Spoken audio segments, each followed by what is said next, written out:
Olá! Ao longo dos séculos, o homem sempre se voltou para a religião em busca de respostas sobre a origem de tudo. Por exemplo, de onde viemos e para onde vamos. De uns tempos para cá, a ciência substituiu a religião como a provável fonte das respostas. A construção da mais complexa máquina já imaginada pelo homem, o colisor de partículas atômicas, na fronteira entre Suíça e França, desperta enorme expectativa. É dali que podem sair as explicações para a origem do universo e de tudo que conhecemos. Uma equipe da TV Cultura esteve lá e ouviu os cientistas que participam dessa fantástica aventura em busca do conhecimento. A matéria de capa está começando, fique com a gente.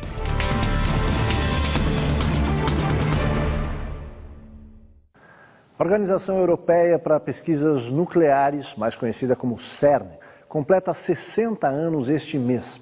Ao longo da sua história, foi responsável por descobertas que mudaram os rumos da ciência. Nossa equipe foi até a Suíça, onde fica o centro, para ver de perto o acelerador de partículas atômicas, a máquina mais avançada já construída até hoje.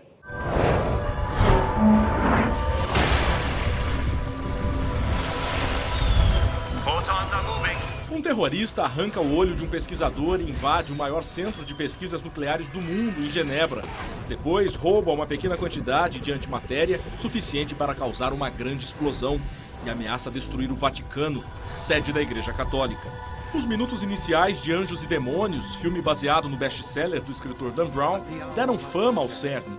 Mas quase tudo que se viu no cinema não passa de ficção. Na realidade, os Anjos e Demônios dão lugar a cerca de 10 mil pesquisadores, de mais de 110 países. O CERN é um laboratório para o mundo, com uma missão ambiciosa: responder a perguntas como do que é feito o universo e como ele se tornou o que é hoje. Questões que mexem com os mais profundos conceitos da física e da vida. Nós estamos sempre trabalhando na fronteira do conhecimento. Então, e não é romantismo, quer dizer, a grande alegria da gente é saber que tem sempre perguntas a serem respondidas. Sempre que ultrapassou esta fronteira, o CERN fez história e mudou a ciência. Fundado em 1954, o Centro Europeu marcou um gol no início dos anos 80 com a descoberta de duas partículas subatômicas, chamadas bósons W e Z. O fato deu aos cientistas Carlo Rubbia e Simon van der Meer o Prêmio Nobel de Física em 1984. Quase 30 anos depois, em julho de 2012, o CERN conseguiu outro feito ao anunciar a descoberta do famoso bóson de Higgs, a partícula de Deus. Mais um prêmio Nobel e um importante passo para desvendar os mistérios da origem do universo. Outras descobertas também fizeram sucesso. Sempre que se fala em experimentos de ciência, como os que a gente está vendo aqui no CERN, muitas pessoas leigas perguntam: mas o que isso afinal pode afetar a minha vida? Pois foram nos escritórios deste corredor que em 1989 Tim Berners-Lee desenvolveu algo que revolucionou a humanidade. Algo que todo mundo conhece como WWW.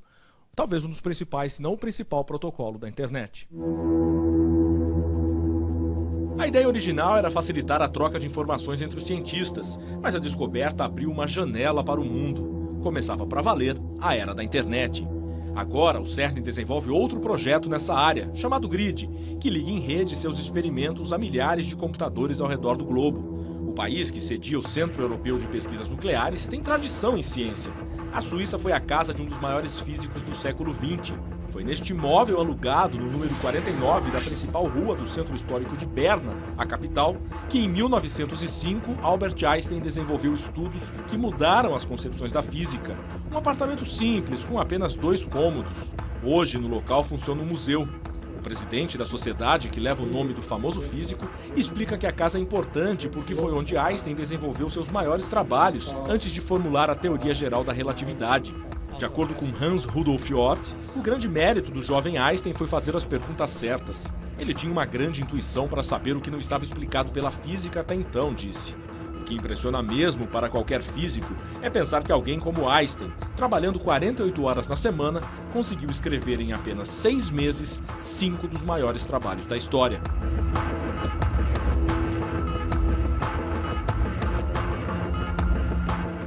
A descoberta do bóson de Higgs foi feita num acelerador de partículas, a fantástica máquina que pode ajudar na descoberta das origens do universo. A equipe da TV Cultura percorreu as instalações do laboratório, que se estende por uma ampla área na fronteira entre a Suíça e a França. Um círculo de 27 quilômetros na divisa entre a Suíça e a França, aos pés do Monte Jura e às margens do Lago Genebra. É o eixo principal do LHC, o Grande Colisor de Hadrons. Uma máquina que promove colisões de feixes de prótons ou íons, criando uma chuva de partículas. Elas são identificadas nos detectores, que ficam nas cavernas do LHC. Cada detector tem um objetivo. Nós visitamos 2, o Atlas e o CMS.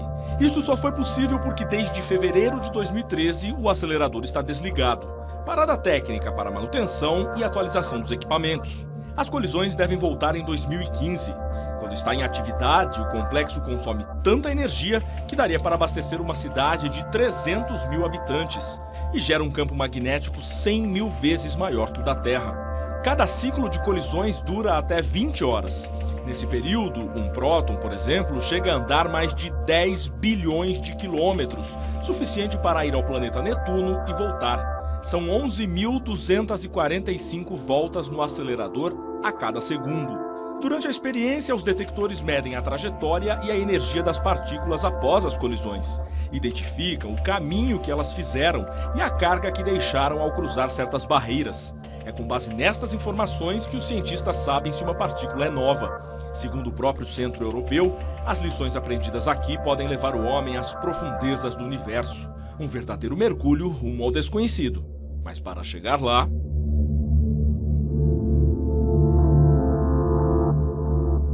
Nós vamos agora entrar em um dos experimentos do CERN, o Atlas, é onde trabalha o Denis. É uma área de segurança, é preciso usar capacete e também há algumas emissões de radioatividade. Nem sei se eu expliquei direito, mas o Denis vai saber explicar melhor. Por isso há inclusive um medidor, Denis, é isso? E nós temos que utilizar, quando a gente trabalha lá embaixo, a gente tem que utilizar 2 diferentes. Bom, normalmente eu utilizo esse medidor, mas também tem esse aqui, que fica contando online, né, que ele fica dizendo quanto radiação a gente está tomando. Na verdade, como a gente está no período em que o acelerador não está funcionando, o que acontece é que normalmente você não tem radiação nenhuma. A gente está tomando mais radiação aqui na superfície do que lá embaixo. A Terra protege um pouquinho.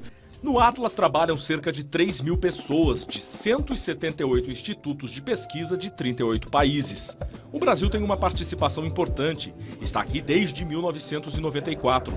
Nosso guia, o Denis, é engenheiro eletrônico formado pela Universidade Federal do Rio de Janeiro, com doutorado em engenharia elétrica. Na sala de controle do Atlas, cada equipe opera um subdetector. São experimentos menores com objetivos específicos. Aqui nós estamos no que a gente chama de caverna técnica. A caverna experimental é onde a gente vai depois. Tá certo? Nessa caverna o que acontece? Todos os sinais, né, da eletrônica do detetor que vão ser utilizados para fazer estudos de física, eles vêm até nós, tem um túnel aqui por debaixo, e eles entram nesses computadores, por exemplo, aqui, né, isso é para dar só um exemplo, aqui, por exemplo, uma parte do sinal vem através de fibras óticas, tá certo? E a gente consegue aqui fazer uma primeira interpretação, por exemplo, nessas unidades a gente consegue calcular energia depositada em diferentes partes do detetor. Quanto mais perto ficamos do grande detector Atlas, mais aumenta a nossa expectativa e a segurança. Esse túnel aqui, quando o acelerador está funcionando, ninguém pode passar por ele. Pode acessar. A porta que a gente passou ali, por exemplo, ela fica bloqueada. Se você tentar abrir a porta e forçar a situação de abrir a porta, isso desliga automaticamente todo o acelerador. É uma máquina gigante e pesada, 7.000 toneladas de pura ciência, 46 metros de comprimento e 25 de altura, o mesmo que um prédio de 8 andares. Neste momento, o experimento está, como dizem os cientistas aqui, na posição aberta. Ou seja, essa grande roda, há 2 dessas. Quando o acelerador vai funcionar, ela se desloca, toda essa parte, ela entra ali. E aquele túnel que a gente está vendo ali é o túnel justamente por onde passam as partículas e onde ocorrem as colisões. As colisões ocorrem mais ou menos ali naquela região, no centro, mais no centro do acelerador. Aqui a gente está um pouco na lateral. São 20 milhões de colisões de pacotes de prótons por segundo. Em cada pacote ocorrem até outras 37 colisões independentes. É só fazer as contas. Quase 1 bilhão de colisões independentes em apenas 1 segundo. Difícil imaginar. As colisões geram muitos tipos de partículas, mas nem todas são novas. Segundo os pesquisadores, uma nova partícula é tão rara que só uma pequena parte das colisões tem características especiais que merecem ser estudadas. O objetivo do Atlas é descobrir por que o universo é constituído na maior parte por matéria escura. Para encontrar as respostas, esta máquina busca reproduzir uns instantes logo após a grande explosão, o Big Bang. As pesquisas tentam responder questões sobre a origem da matéria e as forças elementares da natureza, forças cheias de mistério. Respostas que mudariam nossa compreensão sobre energia, matéria e as forças que moldaram o universo desde o início. Será que existem outras dimensões? Mini buracos negros? Por enquanto, são apenas perguntas. Qual é a função dessa grande roda? Bom, essa grande roda ela é capaz de detectar quando o ponto de colisão é lá no meio do detetor. A gente não vê aqui, obviamente. Mas o que acontece é que tem partículas como, por exemplo, os muons, que é um parente, a gente chama normalmente de um primo pesado do elétron. Né? O muon é uma partícula que pode atravessar todo esse material e atravessar também essa grande roda. Só que quando ele atravessa a grande roda, ele deixa um sinalzinho pequenininho. E aí você consegue ter um sinalzinho num ponto, depois tem a outra grande roda. Você tem outro sinalzinho no outro, e aí sim você consegue ver a trajetória. E medindo a trajetória, você também consegue medir, é possível também medir a velocidade dele. E se os números no CERN já são superlativos, devem crescer ainda mais. Até 2018, o acelerador vai ser aperfeiçoado, o que permitirá aumentar de 3 a 4 vezes a quantidade de colisões. Mas ao contrário do que mostrou o cinema, o centro de pesquisas que busca respostas para a origem da vida não irá acabar com ela. Toda vez que você começa com um projeto de acelerador, tem o pessoal que diz que vai gerar um buraco negro e esse buraco negro pode engolir tudo. Basicamente seria assim a mecânica da coisa. Mas isso a gente sabe que não tem o menor sentido você falar nisso, porque a experiência que a gente faz aqui, embora envolva uma quantidade muito grande de energia, a gente sabe, por exemplo, da existência de raios cósmicos que vêm, né, de galáxias e tudo mais, que tem energia muito maior do que a gente consegue produzir aqui. Aqui a gente consegue produzir bastante energia de uma forma bem controlada. O raio cósmico a gente não tem esse controle, a gente não sabe de onde vem, quando ele vem, mas eles têm energia muito maior. E se isso fosse para acontecer, que esse tipo de reação fosse acontecer, já deveria ter acontecido há muito tempo, a gente não deveria estar aqui no final das contas.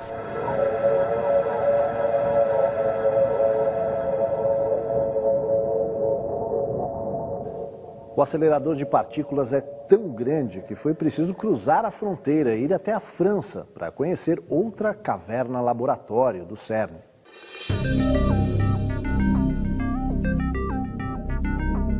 Estamos em Cessy, vilarejo rural francês com pouco mais de 3.000 moradores.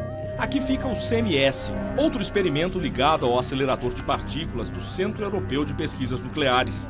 Quase 3.000 cientistas, representando 184 institutos de 42 países, estudam as colisões de partículas em busca de respostas que o homem ainda não encontrou. 55 são brasileiros, como o Diego. Faço parte da colaboração do CMS desde 2008. Eu vim aqui inicialmente para fazer treinamento, logo após o final da minha graduação em Física. E em 2008 eu trabalhei nos testes dos cabos de validação, nos cabos de fibra ótica do sistema de trajetografia do CMS. Também trabalhei na instrumentação e no teste de eletrônica de um calorímetro frontal, que o Brasil teve participação na construção. E atualmente eu faço pesquisa em física difrativa e a gente faz estudos de simulação para instalação de detetores na região frontal do CMS. Além do Diego, quem vai nos guiar pelo CMS é o português José Carlos, o Zé Carioca. Ele é formado em engenharia eletrônica e eletricidade industrial. Como no Atlas, o experimento fica no subsolo, a quase 100 metros. O caminho até lá passa por um rigoroso esquema de segurança. Há um procedimento de acesso, a porta vai abrir e ao abrir vamos ter que fazer a identificação pela íris dos olhos, dos dois olhos e vivos. Esta coisa tem que abrir e fechar, o olho tem que modular com uma modulação que há ali de luz, muito mais inteligente que o do filme, né? Que o homem arranca o olho e passa aí o olho e abre a porta. Aqui não funciona. Nem um filme funciona porque tem que abrir e fechar ao mesmo tempo que a modulação aqui funciona. Só assim é o acesso. Isto garante, além, só voltar atrás, tem 7 lasers cruzando esta caixa, 7 lasers, para evitar que você venha junto comigo e vamos entrar os dois e ele vai ver, espera aí, 4 pernas, 2 cabeças, o Zé está muito diferente, não era assim antes. Imagine uma câmera fotográfica com 100 milhões de canais e capacidade para tirar 40 milhões de fotos por segundo. É basicamente o que faz esta máquina de 14.000 toneladas e 15 metros de diâmetro. São quase 10.000 toneladas de ferro, mais do que na Torre Eiffel em Paris. As fotos captam colisões de partículas, mas nem todas são usadas. Um complexo sistema de computadores pré-seleciona cerca de 100.000 imagens a cada segundo. E no fim, só 200 ou 300 são analisadas. São 6 terabytes de informação. o dobro do backup de segurança do principal site de buscas do mundo. Se pudesse ser colocada em linha reta, seriam 15 quilômetros. Para mover os equipamentos e processar essa informação toda, existem 58 mil quilômetros de cabos, o suficiente para dar 2 voltas na Terra. No CERN, os números são sempre grandiosos. Uma tecnologia fascinante, mas quando tudo está funcionando, ninguém pode ficar aqui por causa da radiação. E se ficasse...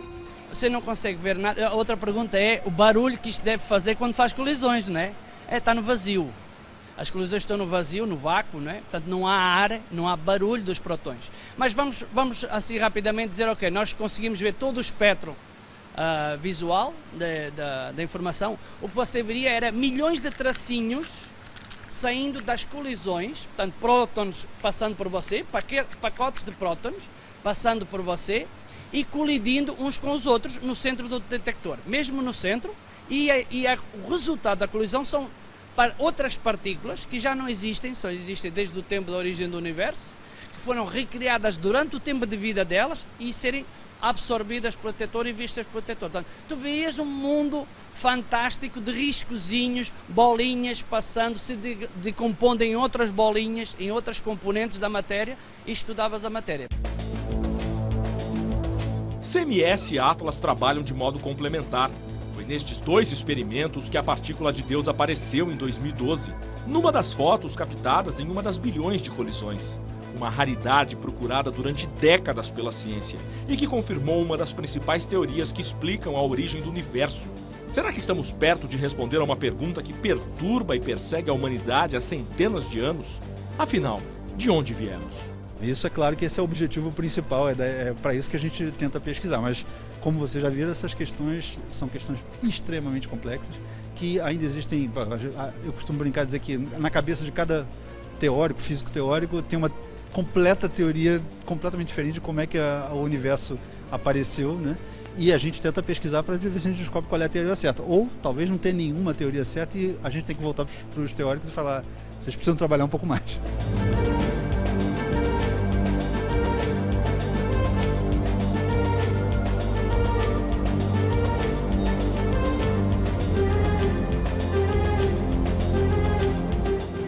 Em instantes, cientistas explicam o porquê das buscas pela chamada partícula divina e mais, a tentativa de responder à pergunta fundamental: o que havia antes do Big Bang, a grande explosão que deu origem ao universo?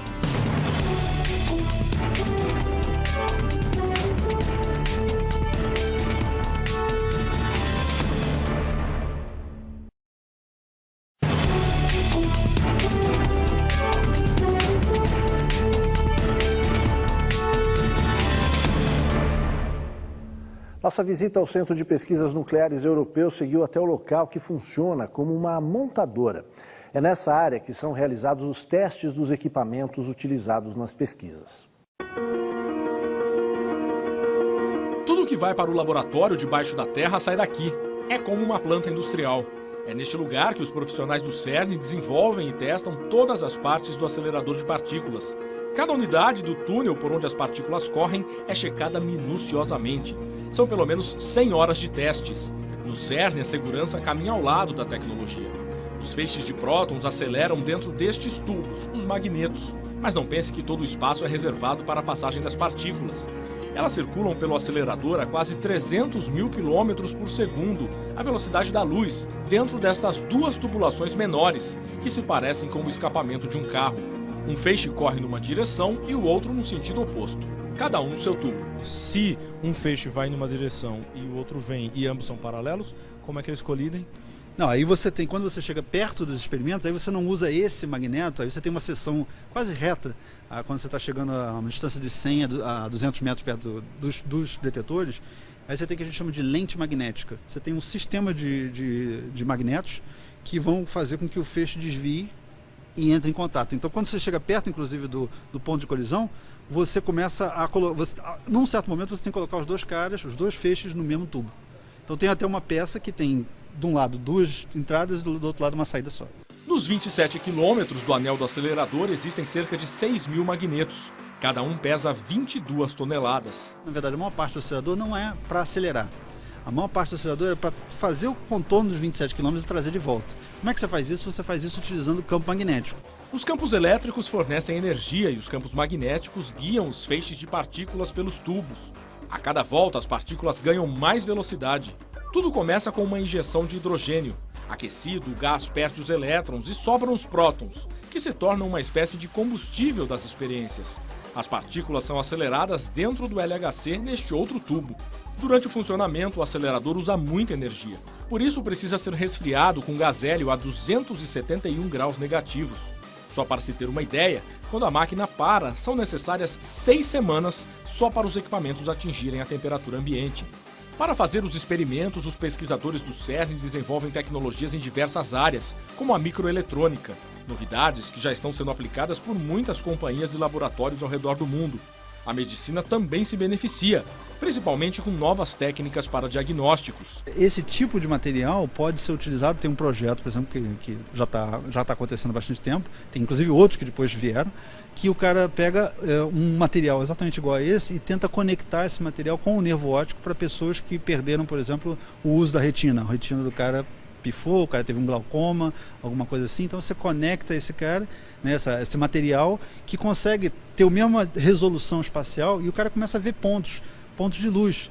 Então, talvez o cara nunca vai conseguir ler um livro com aquilo, mas ele já consegue ver uma imagem. Isso para muitas pessoas, para uma pessoa que está cega, não tem como você, um deficiente visual, você não tem como, né, não avaliar, né, a importância disso. Avanços como este só são possíveis porque no CERN as equipes buscam sempre ir além das fronteiras, mesmo sem saber exatamente o que vão encontrar. Imagina se o pessoal que estava estudando no começo, né, em 1900 e pouco, que começou a estudar os elétrons e tudo mais, começasse a parar para se perguntar para que isso serve, eu acho que isso não serve para nada e tal, e de repente o cara não ia fazer nada com aquilo. E olha a revolução que nós temos, né? O microfone, câmera, tudo isso que a gente tem aqui, que é tudo baseado na energia elétrica, tudo baseado no elétron, na partícula fundamental elétrica. Então a pesquisa de base, como a gente chama, pesquisa básica que a gente faz aqui no CERN, ela é obviamente uma pesquisa que por vezes, ainda por cima quando você fala de coisas tipo bóson de Higgs e tudo mais, que parecem um tanto quanto esotéricas, né? São coisas que você não consegue ver imediatamente uma aplicação. Realmente, por vezes, a gente vai talvez encontrar aplicações daqui a 100, 200 anos. Ninguém pode dizer esse momento.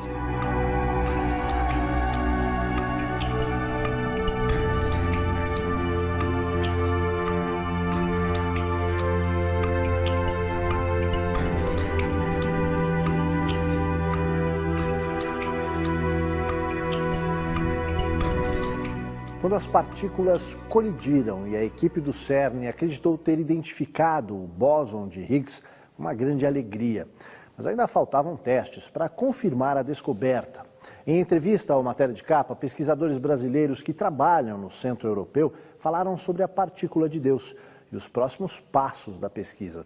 Será que a ciência está perto de responder a pergunta o que havia antes do Big Bang, a explosão que deu origem ao universo? De fato, hoje nós podemos dizer sim, nós temos um bóson de Higgs, mas há outras questões ainda que precisam ser resolvidas, respondidas, principalmente com relação a áreas ligadas à matéria escura, energia escura, tópicos da teoria de supersimetria, que ainda não foram possíveis de serem explorados com essa energia de colisão que nós tivemos até agora. Então, é todo um projeto, né? Você diz assim, mas o bóson de Higgs era a menina dos olhos do LHC, mas essa é uma máquina tão extraordinária que ainda há tanta física por se explorar que nós temos um projeto de execução de paradas e retomada de dados pelos próximos 20 anos. É verdade que o bóson de Higgs é uma partícula, como a Mari Silva falou, que ela é fundamental. Era um ponto que estava faltando ali para você ter esse modelo padrão completo. O modelo padrão já explicava todos os diferentes tipos de partículas que a gente podia observar, todos os tipos de interação que a gente consegue reproduzir no laboratório, mas ele não explicava, por exemplo, por que uma partícula tal tem uma massa maior do que a outra. E se você não tivesse essa chave para completar a coisa, você não tinha uma explicação consistente do universo. No próximo bloco, as pesquisas do CERN exigem investimentos de bilhões, mas os cientistas acreditam na importância dos resultados.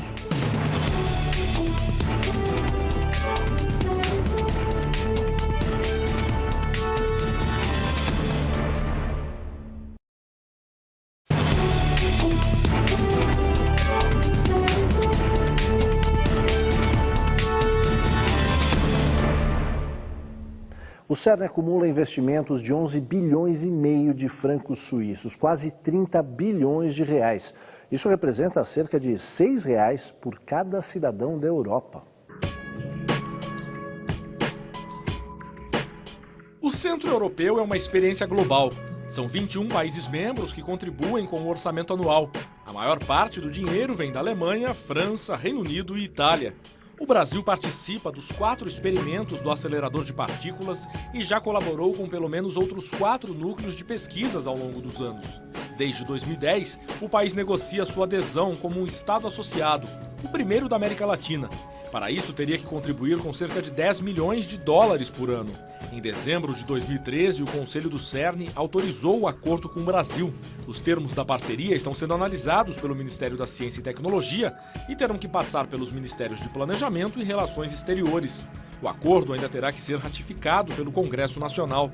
No Centro Europeu trabalham profissionais que representam 641 institutos e universidades ao redor do mundo. Só da América Latina são cerca de 200 pessoas. Além de recrutar alguns dos melhores pesquisadores, o CERN também é uma porta aberta para futuros cientistas. Treinar jovens estudantes de física e engenharia é uma das metas. Aos 22 anos, Rafael escolheu o CERN para fazer o estágio final do programa Ciências Sem Fronteiras, do governo brasileiro. Foram 3 meses de aprendizagem. Como estudante, para mim é um prazer enorme estar aqui. Desde jovem eu sempre fui interessado por essa parte de física de partículas. Eu sempre achei isso muito legal. Quando eu entrei para a faculdade, eu procurei fazer uma iniciação científica relacionada com isso. Eu descobri que a UFRJ tinha essa parceria com o CERN. E aí eu procurei começar nessa iniciação e isso me levou a estar aqui hoje. E assim, para a área profissional, eu realmente espero que isso traga bons frutos. O CERN ele é um exercício de coletividade. A partir do momento que você tem diferentes credos, diferentes nações que compartilham conhecimento e têm o mesmo propósito. Então, isso é uma esperança de que a humanidade pode dar certo. Uma esperança e uma vitória da ciência, mesmo que muitas perguntas ainda estejam longe de ser respondidas.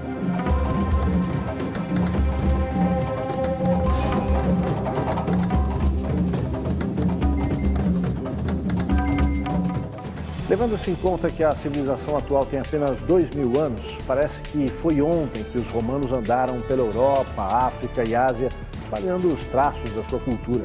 O homem moderno ainda tem muito tempo para buscar respostas para as perguntas que o atormentam. Caso não encontre, essa seria apenas mais uma das civilizações que passaram por aqui sem saber de onde vieram e para onde vão. Questões que sempre despertaram a curiosidade do homem desde as primeiras sociedades organizadas que viveram entre 7 e 6 mil anos atrás. No próximo domingo, você pega uma carona com a nossa equipe e viaja até a Suíça para conhecer as tradições e belas paisagens daquele país. A Tela de Capa fica por aqui. Voltamos no próximo domingo, nesse mesmo horário. Até lá!